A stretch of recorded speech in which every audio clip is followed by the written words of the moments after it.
You're listening to Women's Media Center Live with Robin Morgan.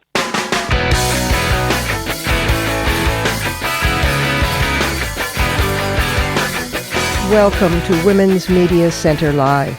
I'm Robin Morgan. We have a really strong show for you today. Sally Field, first-rate actor with enormous range, and director, and political activist, and definitely feminist sister, she's here. And also especially fitting in the wake of yet another shooting down of a young African-American man, we have as our second guest Carol Anderson, the author of a really startling, important book called White Rage. All that coming up, plus we take on the elections in fighting words at the end of the program. But for now, we need to go inside the headlines.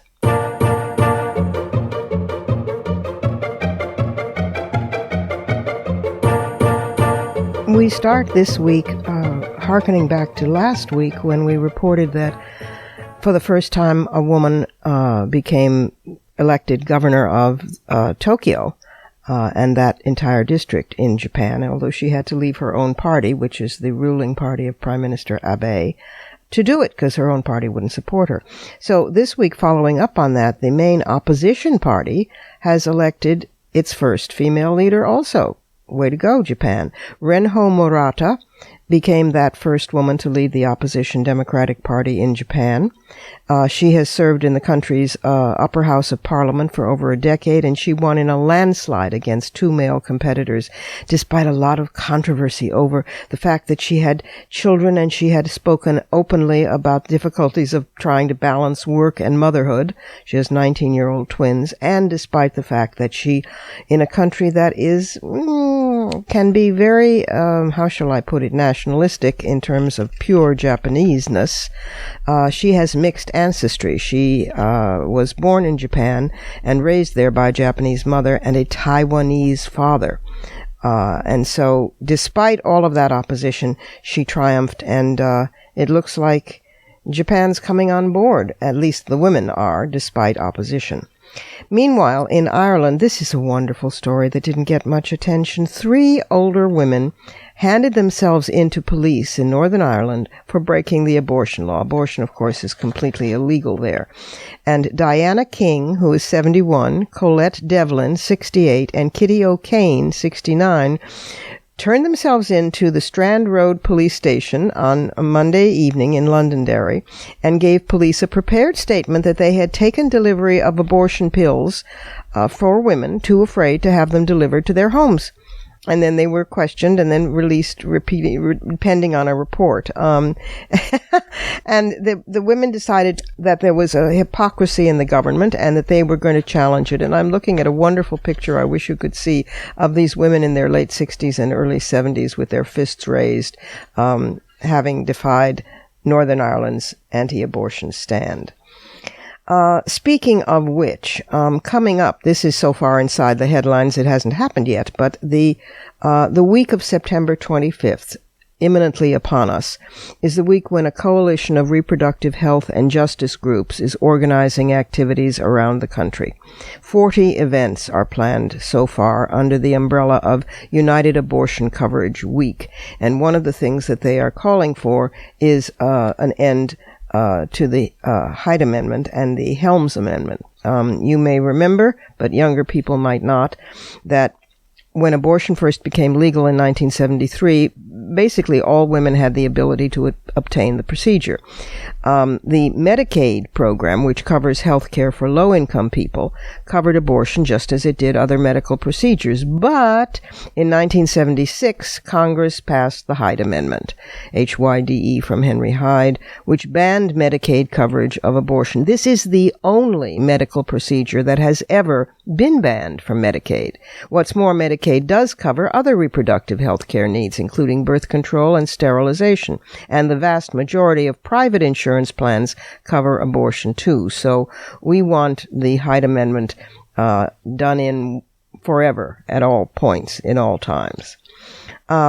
Brace yourself for what's upcoming. The debates are upon us, and there's a very low bar that has been set for Donald Trump, so that I imagine if he says, in an answer to the foreign policy questions, well, the Irish Sea is near Ireland, trust me, it's true, and it's big. It's an enormous sea, which it actually isn't. It's a fairly small sea, but everything is big and enormous to him. If he comes up with an answer that profound, everyone will say, see, he knows the Irish Sea is near Ireland, and so he must be studying up on foreign policy. Whereas if she, otherwise known on this program as Wonder Wonk, if Hillary quotes, for example, from memory from some Clause 44 in Section 5 of the 2006 Treaty of something or other, by memory, if she chapter and verse cites it because she was involved in its drafting, people will say, you see, she's acting like a lawyer. Sure, she knows her stuff, but gee. So just, brace yourself and put a mouth guard in case you start to gnash your teeth. Last, a very small item, but not an important one, a personal one. My very first novel, Dry Your Smile, is now available as an ebook. It's been out of print for some years, and it is, as first novels often are, semi-quasi-autobiographical. So those of you who have read the memoir, Saturday's Child, might be interested in this, because in fiction you can tell the truth in ways that you can't when you're dealing with fact, if you know what I mean. Anyway, it's called Dry Your Smile, and it's available in all ebook formats on Amazon and every other kind of online purveyor. And if you get it, I hope you enjoy it.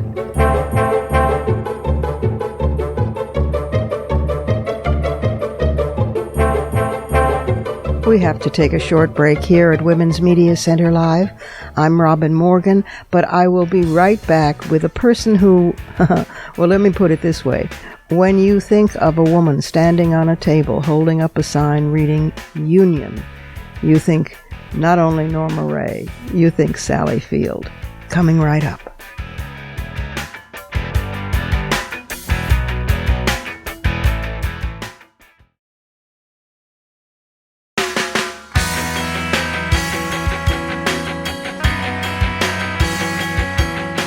You're listening to Women's Media Center Live with Robin Morgan.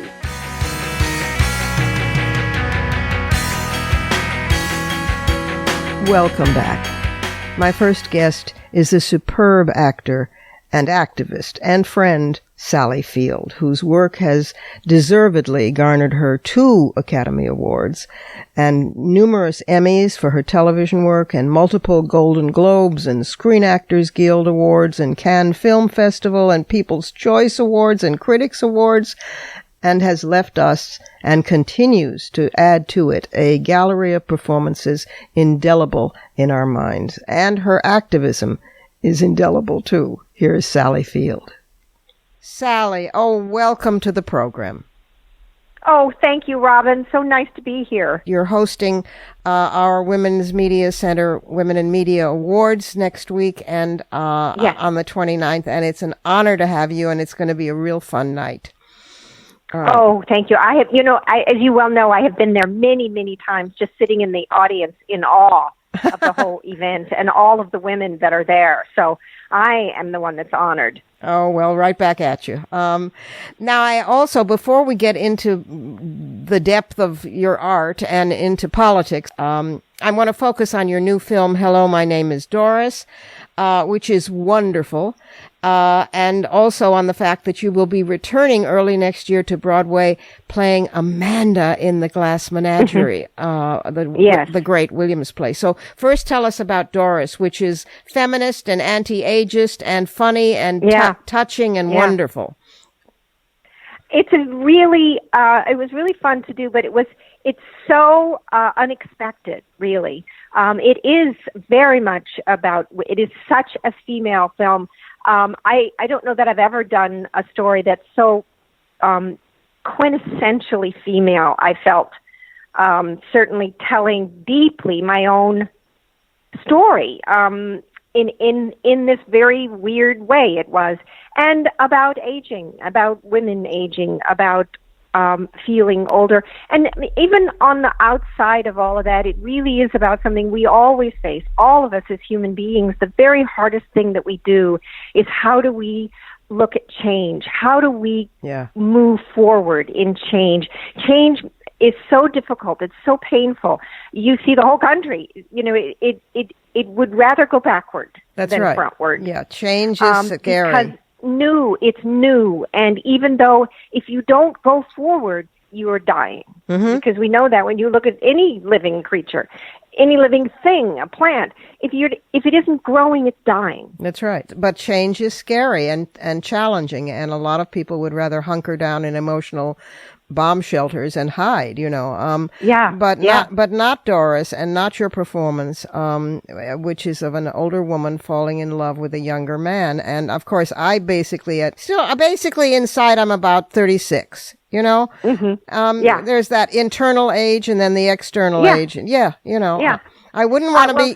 Certainly. Yeah, I do that. I do too. I feel, I have all those different ages that, cling to me, that I went through, and those moments of being, 8, and moments of being 16, and moments of being 22 and 35 and 46, right. And all of them stay in there. And in my mind, I find myself feeling very much like I did when I was 8 and 10 and 46. And then I have to go, wait a minute, this 2 months I'm turning 70. How can this be? And in a lot of ways, that is the absolute treasure trove of growing older. Yes. If you can embrace that and not be frightened by it, which of course I am, because this society tells me I must be both frightened of it and embarrassed and ashamed. As a woman, I should be ashamed that my body is doing what it's doing. And then I look at myself and say, well, bless its little heart. Damn right. Yes, exactly. All right. So my thighs look like a melted candle. They're holding me up, and I am moving in every direction I tell them to go. Yes. So it's certainly, it's a challenge, this society that you have combated, head on all of your life, that is so difficult for everyone, but most specifically for women, and for people of color. Yes. Take a minute and talk about Amanda. You're coming into Broadway in Glass Menagerie. Well, let me just say this. I know that Glass Menagerie has been on Broadway, not too long ago, like 5 years. Will it be like 5 years ago or something? This is a whole nother look. It's a whole different look at what Tennessee Williams' words were of his first play, that got so changed because it was his first play, and the brilliance of Tennessee Williams' first vision of what he wanted theater to be, in some ways resembled where the brilliant, and recently we have lost the brilliant voice of Edward Albee. It was Tennessee that began to sort of that look at theater through a different prism, through different eyes. But Glass Menagerie being Tennessee's first play, the way it was originally written was very much non-linear in a way, very memory-like, with the way your memory haunts you and comes back at you. And it's going to be a very different look at the play. I cannot wait. I mean, it's one of my favorite plays of all time because of its great lyricism and the complexity of the characters. But to see you do an Amanda, wow. I have to say something also about your choices. Honest to God, Sally. I mean, the same woman. The range is staggering. I think possibly greater than that of any other actor I can think of in America today, or maybe the world. I mean, from no, seriously. Just pause for a moment and take it in. I mean, from Gidget and the Flying Nun to the iconic Norma Ray, from Sybil, which was a staggering performance, to Steel Magnolias, from Mama Gump to Mary Todd Lincoln, which was another stunner of a performance, and on and on and on. I mean, I could list all of the multiple Oscars and Emmys and Critics Awards and on, but the choices that you've made in the roles and also as a director are really extraordinary, and to me that's where the aesthetic morality of your performances comes into play, and it's really brilliant. Oh wow! Well, thank you very much. It's all done on a very selfish level, very, very selfish level. It's just always, my work is always just trying to find myself, to not feel so lost and lonely and alone. Well, you find these women and you inhabit them and you raise the characters a universe away from stereotypes, and they soar into archetypes. I mean, Wow. the woman in Steel Magnolias, Mary Todd Lincoln, Mama Gump, and certainly Norma Ray are now American archetypes of womanhood. And they're all incredibly different, and I could name 55 more from your extraordinary catalog. And the television roles as well, my God. So, but the choices that you've made as an actor, and we all know that particularly when one is less known and younger, those choices are very hard to make because you got to eat. But and so did I. And so did I. Yeah. And I had two. I was raising two children and then three children, and I was always unable to really find a partner who was going to, stay there and participate with me. So. I feel very connected to my generation of women. I think I've only just wanted to be a part of them. Well, you have defined a part of them. I mean, there was at the 2007 Emmy Award acceptance speech when you said, if mothers ruled the world, there would be no there'd be no goddamn wars in the first place. I know. And they blipped you for saying. I know. And it's so ridiculous. It's so ridiculous because if anything on earth that God would damn, it would be war. Yes, you think? Yeah.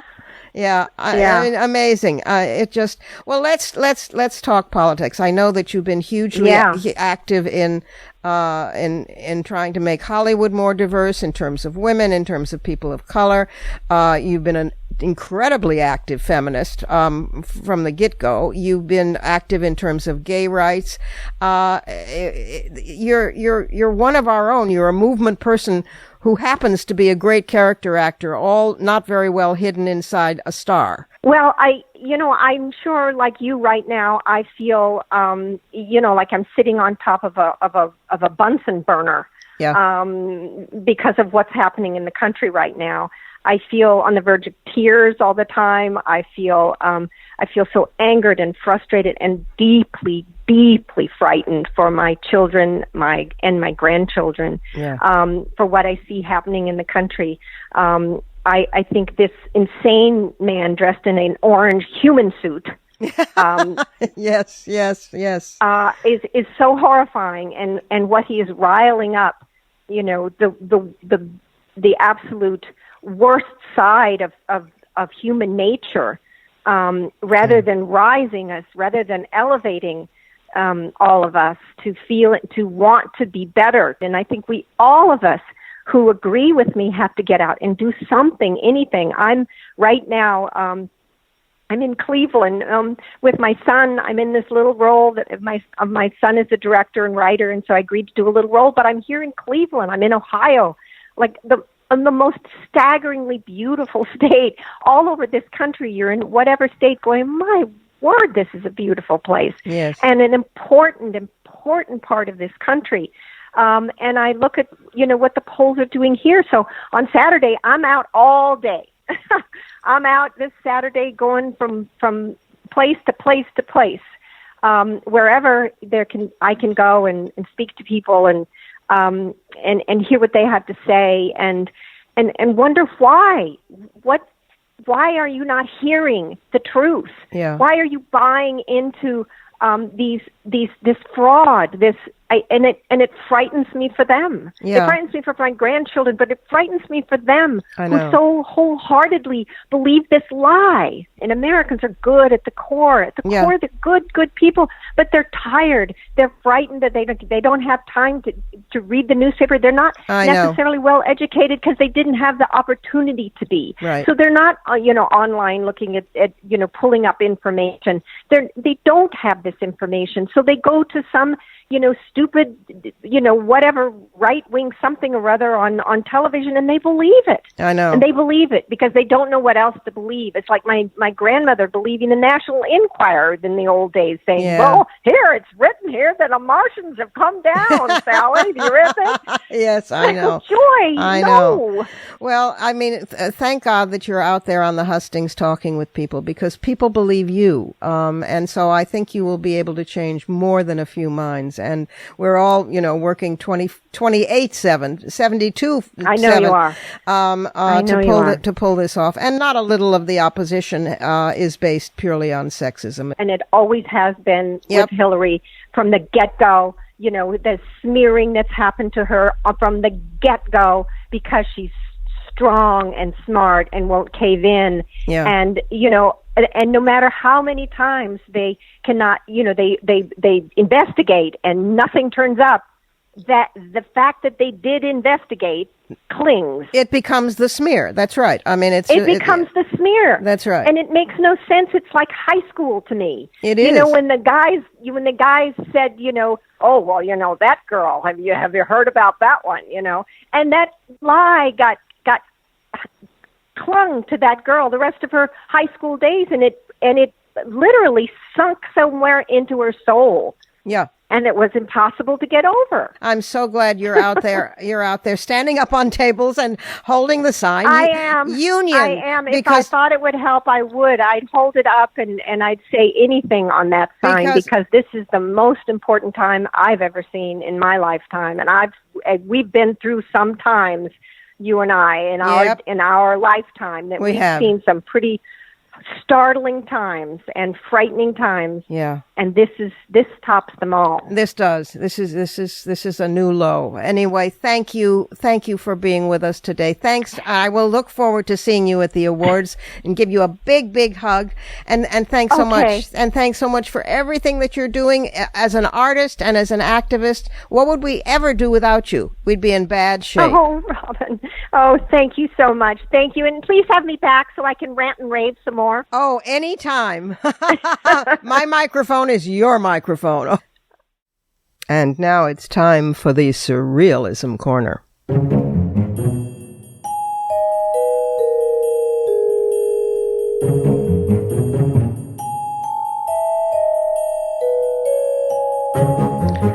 Now, I know you think I maybe make up some of the crazy things that go into the Surrealism Corner, but truly, I do not. Both of these items are from the New York Times, believe it or not, but it's true.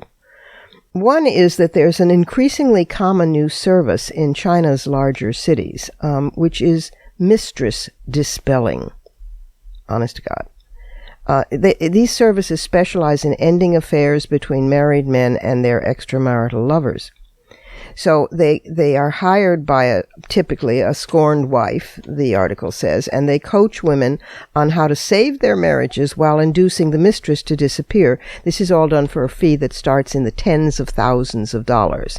And then they subtly infiltrate the mistress's life. They win her friendship and trust in an attempt to break up the affair. And the services have emerged as China's economy has opened up in recent decades and extramarital affairs have grown more common. And it's true that a search on Baidu, which is the Chinese search engine, yields pages and pages of ads and blogs that link back to mistress dispelling companies that are based in cities like Shanghai and Guangzhou. So the mistress dispelling typically begins with research on the targeted woman, said one of the directors of one of these sites, and an investigation team, often including a psychotherapist and, to keep on the safe side, a lawyer, analyzes the mistress's family and friends and education and job before sending in an employee that the service calls a counselor. And then once we figure out what type of mistress she is she in it for money, love, or sex, we draw up a plan. So then the counselor might move into the mistress's apartment building and start working out with her at her gym and getting to know her and becoming her confidant and subtly turning her feelings against her partner. or finding her a new lover, a job opening in another city. I mean, it's very creative. It's quite astonishing. And they're prohibited from becoming intimately involved, the counselors, with the mistresses. Or they're prohibited also from using or threatening violence. And meanwhile, get this, the service is advising the wife on how to make herself more attractive to her husband, instead of saying, I don't know, never mind, hon, pack your bags and leave. One of the service representatives said, quote, "We want to disrupt conventional ways of thinking. Chinese women think that if you treat men well, they'll love you more, but often we men love the people who hurt us the most," close quote. Well, women around the world tend to think, I guess stupidly, that if you treat somebody nicely, they might like that and like you, but I guess we've got it wrong all along. So there you go. There's that one in China.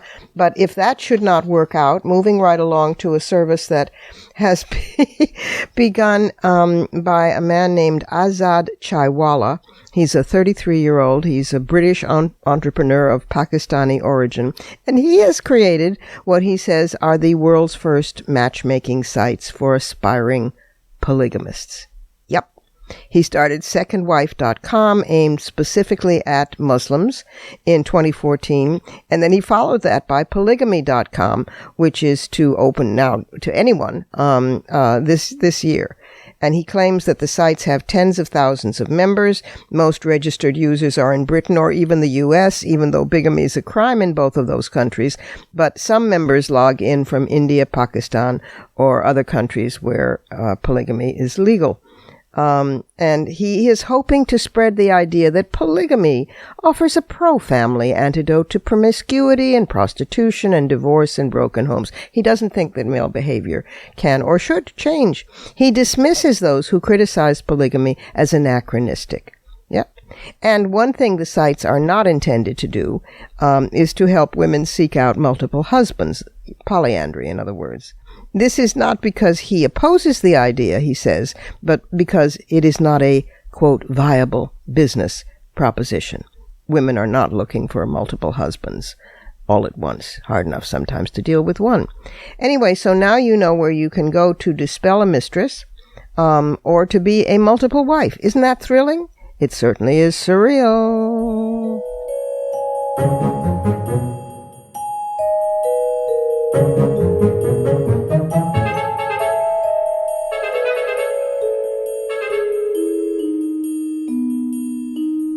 We've got to pause briefly for another break here at Women's Media Center Live, and I'm Robin Morgan, but I'll be back directly with the author, Carol Anderson, of a book that I think is really an important contribution to our country and democracy.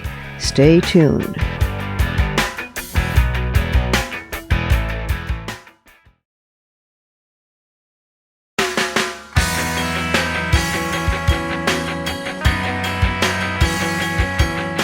You're listening to Women's Media Center Live with Robin Morgan.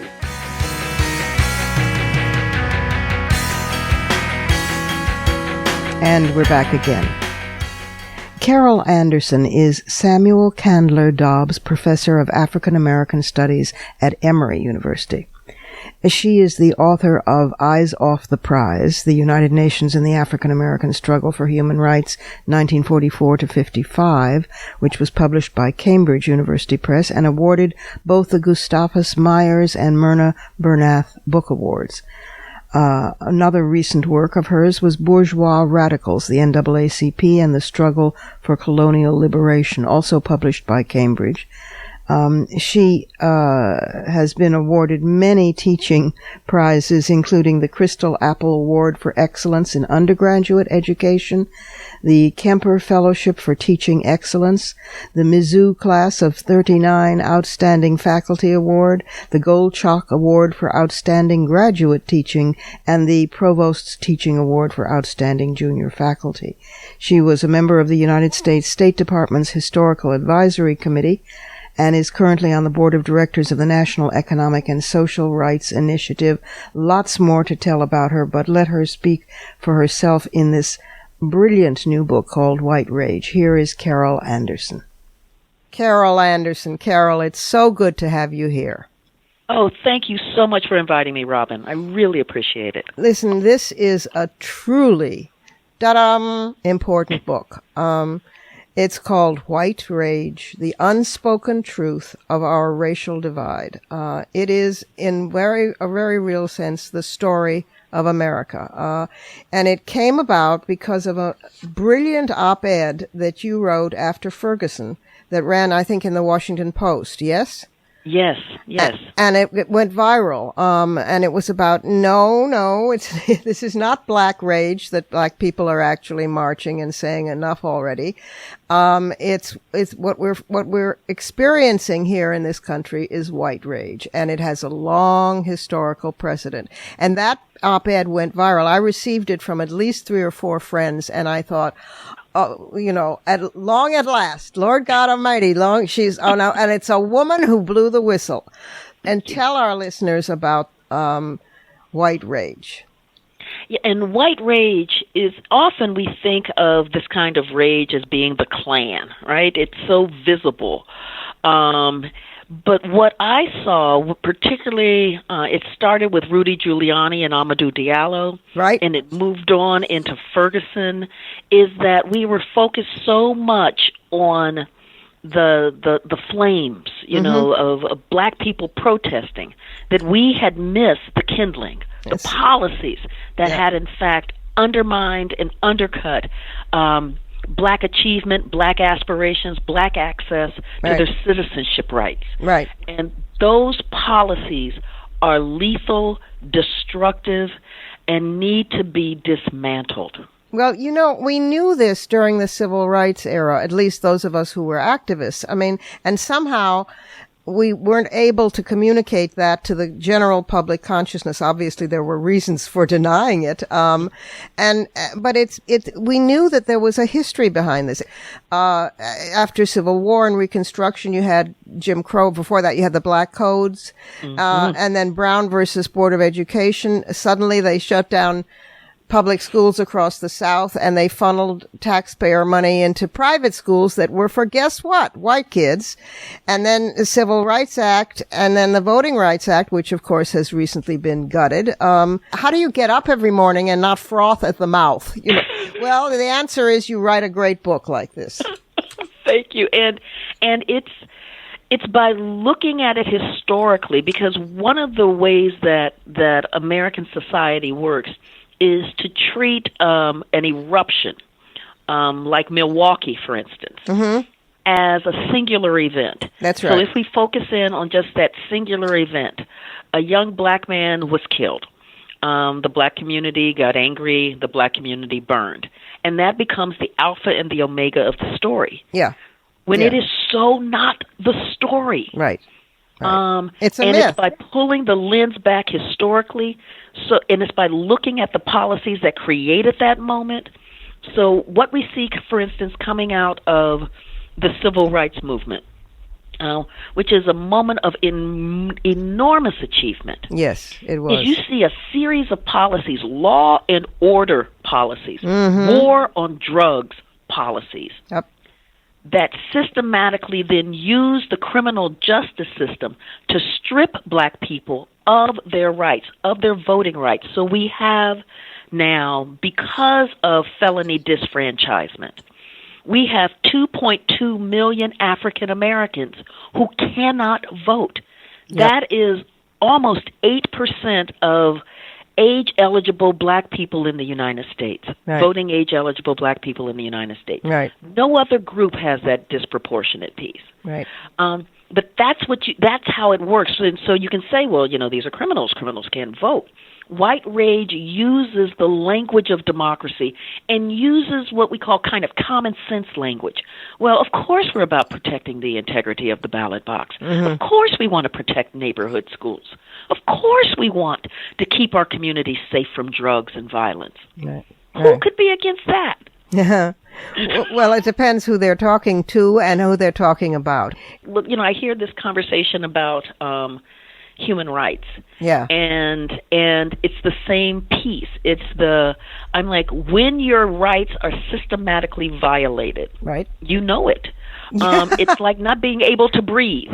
You don't think about air as long as your nose isn't stuffed up, or as long as somebody isn't like holding your hyoid bone Exactly. really close to snapping. Exactly. But when that is happening to you and you can't breathe, you are very aware of how rare and how precious air is. That's right. And it's so simple. Listen to the people who are telling you they're in pain. Just hear them. But of course, if you hear them, then the most subversive emotion of all, empathy, might come into play. And if you felt that emotion, you might actually have to do something about it. And you might have to realize that it is in fact systemic. And how do you approach that? But particularly this book is valuable today. You see it in the anger that is generated at people of color. Oh. It is visceral, it is intense, because part of the way that white rage works is that it does beautiful divide and conquer. And so that you can't see what is really going on. And it likes to fashion American society and American resources as a zero-sum game. Mm-hmm. The only way that you can benefit is at my expense. Right. That's right. But when you look at the policy, so I look at it this way. As a society, we made a decision to invest billions upon billions of dollars in incarcerating folks, in imprisoning them. Those were billions of dollars that we chose not to spend in educating those same people. Yep. Now, what kind of economy would we have had we made the decision when Brown came down to actually invest in all of our people? Oh, my God, it breaks the heart. Okay? Instead, as a society, we used our resources to, in fact, ensure that millions of black children and brown children and white children would not be educated. Yeah. We made that decision, and we put our resources elsewhere. So it's not a resource issue question. It's a resource allocation question. Precisely. Based on white rage. Precisely, yeah. And every time, I mean, when the Voting Rights Act was gutted, and even today, even as we speak, moving toward the election, there's voter suppression attempts all over the country. It just never stops. It continues. No. And one of the reasons I think that it doesn't stop is that nobody has named it before. And you have actually done that, which is, I think, a huge service to all Americans, and to the planet. I mean, I really mean it, because you brought your skills as a historian, which are considerable. I remember the introduction, listeners. I mean, she's won all these prizes and she's deserved every one of them and more. But, I mean, you brought those skills to bear on this subject, and to see the accumulation in one place of these every single time African Americans have, taken the tiniest mini baby step forward, been able to, the avalanche that has come down in response, to see that amassed together is stunning. I mean, it's just, there's no arguing against it. Have you had that reaction? I mean, I know that it made it to the New York Times bestseller list, the book. Yes, and the reaction has been, as you can imagine, really bifurcated. You're kidding. Oh, my, Carol. How can that be? Shocking. So there have been those who have said, wow, I knew something was wrong, but I didn't know what it was. Yep. Thank you. And it's seeing how those policies work, because, again, policies aren't sexy. I know, of course. They really aren't, but policies so govern how we're able to move or not move in these spaces. Yes.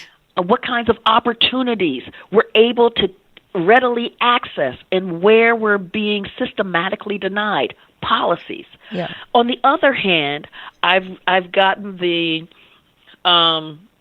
you need to put your crack pipe down, and I thought, oh my really? God, Really?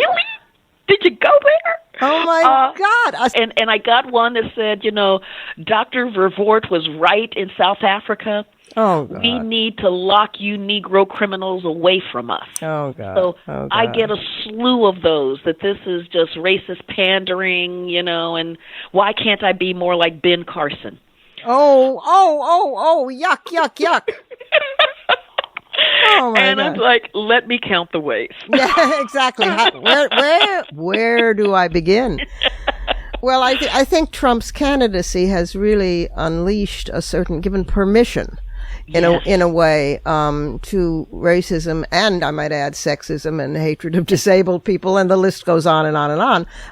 But in this country that we always knew was there, but that bit by bit people had learned to be ashamed of expressing, and he has now given them permission to express and act on it, to beat folks up, to waylay people, to and the vituperation released online has been like nothing ever before. It is bad. It is really bad. But I mean, even before that, there was the misunderstanding, and I think deliberate misunderstanding, because I can't believe that many white people could be that dumb. But I may be so wrong. But the deliberate misunderstanding, for example, of Black Lives Matter, with the immediate response being, well, all lives matter. Well, of course. What about white lives matter? White lives matter. Well, look around you. White lives matter. The whole country is structured on the fact that white lives matter. The unspoken word at the end of Black Lives Matter is (2), as in also. But there is no real logic to it other than fear and ignorance and rage, just rage. Just rage. It is a rage that cloaks itself in respectability. Yes. It is a rage that uses the language of democracy in order to unleash the most undemocratic forces. Yes, that's the saddest part. Yeah. It is a rage that undermines what it says its own values are. So, for instance, you have black people who want to vote, who want to participate in democracy. That should be something we are, in fact, applauding. You bet. But instead, we had state after state after state after Obama's election implementing voter suppression laws, particularly after the horrific Shelby County v. Holder decision. Yes. That gutted the Voting Rights Act, and being very deliberate about it, the way North Carolina was, where the Fourth Circuit said they went after black voters with surgical precision. Yes, I remember that. Yeah, that was astonishing. Yeah, and I mean, or you take Milwaukee. Let's take Milwaukee. So. So much was said about, look where they're burning up places, and Trump goes to not quite Milwaukee to talk about how awful black are. Yes, exactly. He's outside of town talking to a white audience about black people. Thank you very much. Oh, right. Thank you very much. But what we don't see, one, is that Scott Walker and the Republican legislature, in their voter suppression laws, part of what they did was to require government-issued photo IDs, right, and then to reduce the hours in black neighborhoods. That's right. When the DMV would be opened, and to expand the hours in Republican neighborhoods. You got it. And also, of course, reduction of hours is discriminatory against not only people who work double shifts and late shifts, but women in particular, and older people. I mean, it's a no-win across the board. The Republican Party, I've been saying on this program, has been invoking Donald Trump for years, in a sense. And then when they got their Frankenstein's monster, suddenly they acted surprised, It's alive! It's alive! Exactly. Oh, Professor Anderson, Carol, this is a wonderful book. It's extraordinary. It's called White Rage, The Unspoken Truth of Our Racial Divide by Carol Anderson. Thank you again, and for all the work that you do, and for being with us on Women's Media Center Live. Thank you so much, Robin. I enjoyed it so much. And now it's time for our little feel-good feature, We won this, which is sometimes also known as we told you so.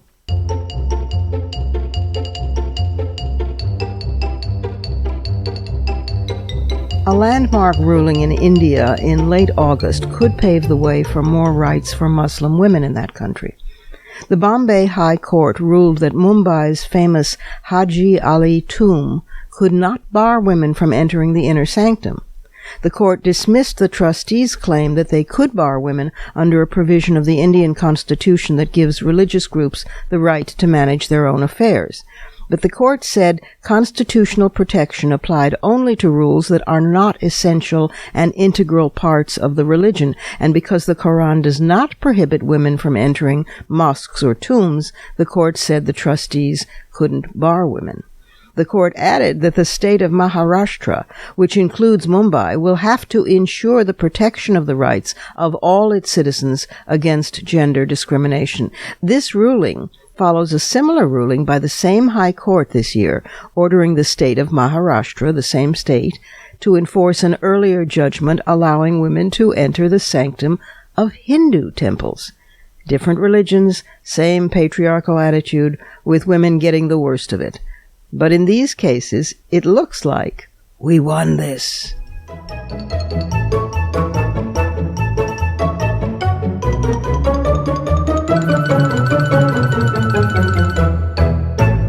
And now, one last short break. I'm Robin Morgan. This is Women's Media Center Live, and I'll be back with some fighting words, yes.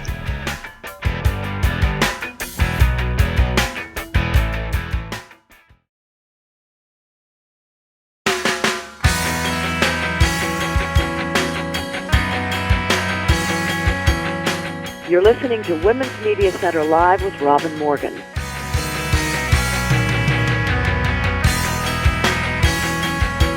Welcome back. Something different this week. For a special, exclusive edition of Fighting Words, go to robinmorgan.net/blog and read what's there. And that's it for today. This program is syndicated, but if you can't find the broadcast on a radio station in your area, you can always visit us at WMClive.com for the show, plus the archive of all our previous episodes. And we're at iTunes worldwide. There you can stream, download, and subscribe to our show's podcast. Also be sure to find WMC Live on Facebook and Twitter. Portions of this program were taped earlier. Opinions expressed here do not necessarily represent the WMC. Here's the family for Women's Media Center Live.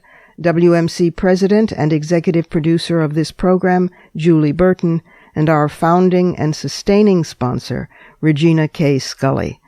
I'm Robin Morgan, your producer and host. Thank you for being with us, and don't forget to join us next week right here on Women's Media Center Live.